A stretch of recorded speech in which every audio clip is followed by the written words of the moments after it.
How in the world do you get stuff done with a toddler? Let's be honest, parenting is just not enjoyable when we feel like we have no time for anything. Toddlers and kids in general are really demanding, so it totally makes sense why we would feel that way. So many things, so little time. What are we to do about it? Hello, I'm Cassie from Custom Built Parenthood. If we haven't met yet, I have 3 kids, ages 7, 5, and 1, and I've dedicated my life to child development. I lived to babysit growing up, then I got my bachelor's degree in it, then I did foster care, and I'm a stay-at-home homeschooling mom. If you want to join me in finding happiness in parenting and learning to understand our kids better, I would love for you to subscribe to my channel, hit the bell, and start teaching me what you've learned in your parenting journey so far. Surely there are a ton of us in this boat, feeling frustrated or overwhelmed with the situation that we're in. There's just never enough hours in the day to get on top of everything on our plates. Never enough time to accomplish all the things that we're hoping to. And man, the needy, clingy, mess-making toddler who makes getting anything done feel absolutely impossible. On top of this, we might notice that we feel pretty unfulfilled with the lack of personal time that we have to do the things that we actually want to do. Today I have 4 suggestions for you that I believe could turn this whole thing around. Be sure to stick around until the end for a solution to the predicament, how to do it all. First suggestion, stop micromanaging your toddler. This is first on our list because I think it's absolutely essential that we shift our mindset now. Keeping your toddler busy is their job, not yours. Did you know that? If we take ownership of that now, it will really be biting us both down the road.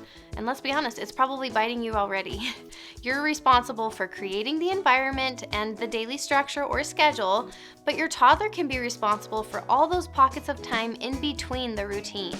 So you get them out of bed in the morning, you connect with them while you change their diaper, eat breakfast, get them dressed, and do all of that kind of morning stuff. But then between that time and let's say their morning snack, if that's what comes next in their routine, you can allow them the space and time to just do their own thing. This unstructured playtime is actually really important for kids' development. So it's good to start encouraging this skill now. It is a skill. They have to kind of learn how to do that. The younger the child, the shorter amounts of time they can do this, but the point is that you're encouraging and teaching this skill. I'd highly recommend creating, as much as possible, a yes space, like I've talked about before, which eliminates the need to supervise constantly. You want to make sure that safety concerns and massive mess potential aren't available to them. Now, when I say just let them do their thing, this doesn't mean ignoring your toddler or leaving them somewhere alone, forcing them to be away from you. It just means that I'm not sitting on the floor playing with him all day. It means that I'm not constantly giving him suggestions about what he can play or pulling out dozens of toys to try to keep him busy. Basically, I'm going about my day, and there's always an open invitation for my toddler to join me. So as I'm saying all this, it's possible that you've already created this habit. Your toddler expects you to entertain them all day. It's never too late to change that though.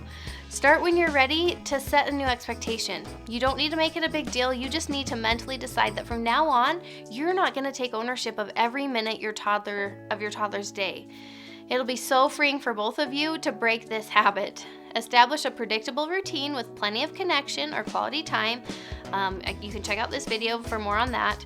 And then for the rest of the day, you do the things that need to get done and let your toddler join you. Which leads us to our second way of getting stuff done, which is to let your toddler help you. I've talked about this a ton in all of my videos, so I won't say too much about it, but I really do think that this is one of those win-win scenarios that I'm always talking about shooting for. It's so incredibly beneficial to your toddler to be learning skills and to be learning that helping is fun, but it also is helpful to us as parents to be able to get tasks done during the day instead of saving everything up until our kid is finally in bed. I don't know about you, but once my toddler's in bed for a nap or at bedtime, I want to feel like it's time for me. I don't want to feel like, okay, now it's time to spend an hour putting the house back together after the daily tornado. I don't want to wait until then to tackle the mountain of laundry on the bed or the stack of dishes next to the sink. I want to use the time that my toddler's with me to get all those chores done. Anything I can do with my toddler, I do during the day when they're awake with me. That way I can really maximize the time when they're not with me and establish it as some me time. Time for things like personal projects, reading, working on taxes, maybe watching something, whatever it is that I'm wanting or needing to do. I know it takes a lot of patience and a pretty major mindset shift to let your toddler help, but this is the real key for being able to get stuff done with a toddler. So speaking of me time, the third idea is to establish and protect kid-free pockets of time in your everyday routine. Having time for yourself as a parent is so important. Seriously, cannot be overstated. These kid-free pockets of time are your chance to do things that you can't do when your toddler's around. The goal is to be intentional about this time so that it can be something that you look forward to and will recharge you. There should be 3 windows of opportunity for you to have some kid-free time every single day. First is in the morning before your kids wake up. This is a really common piece of advice when it comes to productivity in general, but I will say you need to weigh what you're needing most. So I'm a huge believer in everybody, including us as parents, getting enough sleep. So I don't think that this is right for everybody. But if you're so mentally and emotionally drained, this extra time for yourself in the morning could be a real game changer. Next opportunity is nap time. No matter how old your child is, they should be having at least 1 hour of quiet time every afternoon, 2 if you're lucky. Whether a toddler is napping or just playing quietly in their room, you should make this a priority. Many experts out there agree that this is a good idea. Mary Kersinka calls it sleep and siesta time in her book, Raising Your Spirited Child. So it's very common advice and I definitely recommend it. These days in my house, about an hour after lunch, I tuck my toddler in for a nap and get my 2 older kids set up in their rooms with whatever they choose. So then, for at least an hour, no one's allowed to come out of their rooms. Some parents out there are hearing this and just thinking, oh, you're so lucky, your kids give you an hour of quiet time every single day. My kids would never do that. This isn't luck, it's consistency backing up a priority. Alone time is easier for certain temperaments of kids and harder for others, but it can be achieved either way. The way I get it to work is having it in the schedule every single day. I will say that if this concept is new to your toddler or even older kid, start off with low expectations, maybe 5 minutes, maybe 10 minutes, and then acknowledge and appreciate their efforts as they work their way up to being in there for longer stretches. Also, set them up for success and create an inviting environment. So I highly recommend looking into minimalism or at least trying a toy rotation or something that sets them up for success as far as the playtime.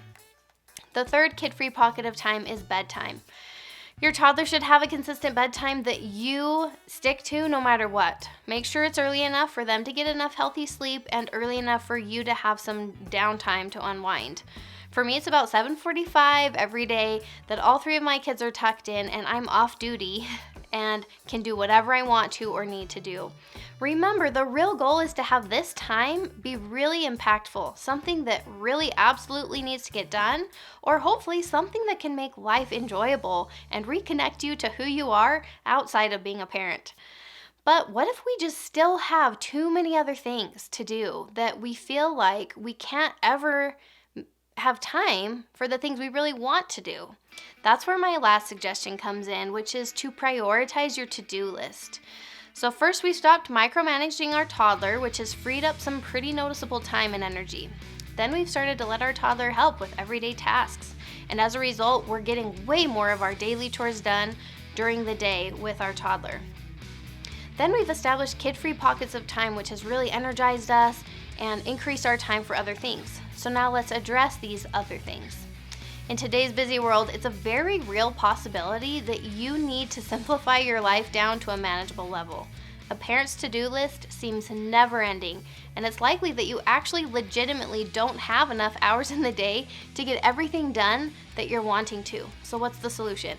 I think there are 3 parts. Simplify your to-do list, adjust your expectations, and own your choices. So first, simplify your to-do list. Look at your life and notice what's coming in the way of the most important stuff that you want to get done. Maybe your kids are involved in way too many activities. Maybe you haven't really learned how to say no to people, so a lot of your time is going toward obligations. You have to scale back the number of things going on, which forces you to prioritize. All the things you're doing are probably good, but you're needing to pick the best and let go of the rest. That's honestly a really good slogan. Pick the best, let go of the rest. Another part of prioritizing our list is adjusting our expectations. We're setting ourselves up for failure if we have a mountain of expectations for a single day. From a productivity standpoint, I've gathered that 3 tasks is kind of the magic number. This requires us to simplify the number of things we expect to get done in a day and prioritize them so that we're accomplishing the very most important things. For me, the 3 things would be stuff like making a phone call to schedule an appointment, or running an errand, doing the laundry, having a play date, weeding the garden, just tasks that are big enough to take a chunk of time and something that's not happening every single day. For instance, unloading the dishwasher for me is never on my to-do list because it falls more under the routine category. So the last part of prioritizing your to-do list is owning your choices. If you go and write down your to-do list, you might sit there saying the phrase, I have to fill in the blank. And instead, what I want to encourage you to do is use the phrase, I choose to. Did you know that you don't actually have to do anything? You probably feel like you do, but you don't. You don't have to clean the toilet. The toilet can totally sit there dirty. It doesn't mind. And likely no one else in your household minds either. But if you mind, if that dirty toilet is just taking away from your own personal happiness, you might decide that you want a clean toilet. See how this is a choice? You don't have to read to your toddler.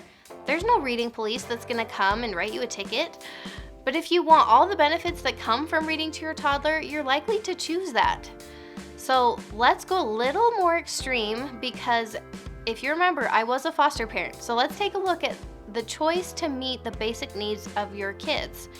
We're convinced that we have to do this. But did you know there are actually a lot of parents out there who choose not to because it is a choice. The consequence is that they get their kids taken away. So owning our choices really helps us recognize that we are in control of our lives. Everything is a choice. So now let's take owning our choices to the next level. So let's take a look at your responsibility to feed your kids. You've chosen to be a responsible parent and meet your kids' need for food. We then get to choose how we do that. So if health is a super high priority for you, then maybe you decide to be taking the time to be cooking fresh meals from scratch. Or you're willing to spend extra money for some type of meal service. For me, I love the idea of feeding my kids healthy. I do think it's important. But right now, we have higher priorities, aka teaching kindness and respect. So I own the fact that the majority of my energy is going into that. And I'm not gonna beat myself up about the meal thing right now. So instead, I'm getting books from the library about the kindness and respect. Or instead, I'm coming up with different approaches for those things. And all of that energy now is not going into the meals. Does that make sense? So another example, we say to ourselves, well, I have to do the dishes. Do you though? Because I'm pretty sure that they make a thing called paper plates and plastic silverware that you just throw away. No cleaning required. Oh, but I can't afford that. Okay, well then I would direct you to a suggestion from Dawn at the Minimal Mom that you have one place setting for every person in your house. Each person takes responsibility for washing their own dish after they use it, and this eliminates the possibility of dishes ever even stacking up.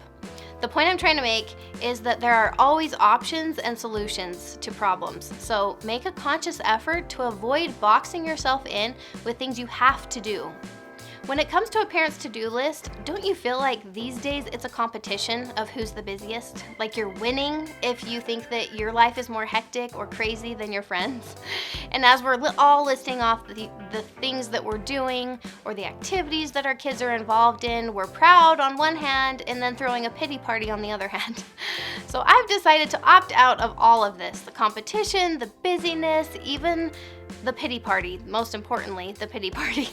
We all get to choose how we spend our time, and I know what's right for me isn't necessarily what's right for you, but I do think that across the board, it would be beneficial for all of us to just stop the pity party or this kind of victim mentality. Once we realize that we're in control of our lives, that we can actually own every choice that we're making, I think we'll stop feeling quite so stuck and overwhelmed. So let me tell you a little story to show you what I mean. So I started a little backyard farm a couple years ago before my husband's deployment. We had chickens and rabbits and goats. I was super excited to get more connected with our food and let our kids participate in everything, and we absolutely loved it. But when I started plans for this YouTube channel, I realized that I was just stretched too thin. I really felt like I didn't have enough time in the day to do all the things that I was really wanting to do. So I looked at all the options of what I could cut out.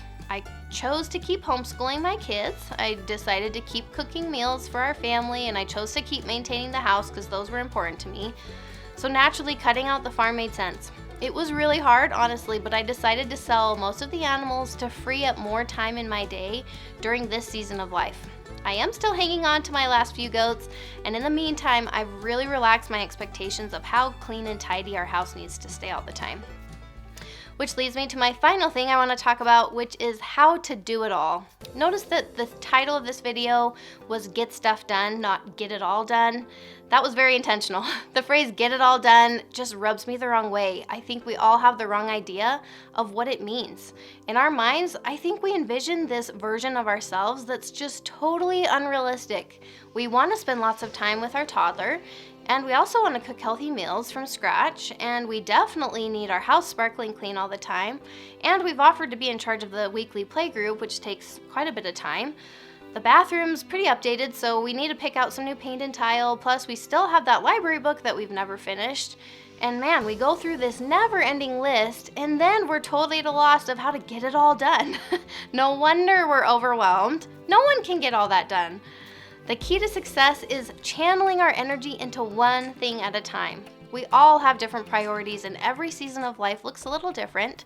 So when it comes to getting stuff done with a toddler, the keys are to stop micromanaging your toddler, let your toddler help you, establish kid-free pockets of time, and prioritize your to-do list. And let's just do ourselves a favor and forget about getting it all done.